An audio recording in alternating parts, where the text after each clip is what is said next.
નમસ્કાર, તમે જોઈ શકો છો કે આ દાડમનું જે વાવેતર કરેલું છે ત્યાં આપણે ગલગોટાનું વાવેતર કરેલું છે। તો આ ગલગોટા છે આપને કઈ રીતે જે છે એ મદદરૂપ થાય છે।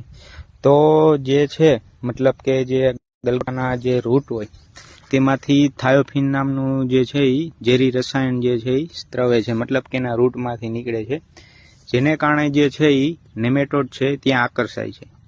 તો જે ત્યાં જે રૂટ પાસે જાય ત્યાં જે છે એ મરી જાય છે, અથવા તો જે રૂટમાં પ્રવેશે એનું પ્રજનન કરી શકતા નથી, જેને કારણે જે છે નેમેટોડ જે છે એ જીવિત રહી શકતો નથી, અથવા તો એની જે છે એ વસ્તી છે નેમેટોડનું એ વધારી શકતો નથી, જેને કારણે બને છે। એટલે જે છે એને કારણે જે છે આપણે રૂટનોટ નેમેટોડ જે છે એમાં ઘણો બેનિફિટ મળે છે।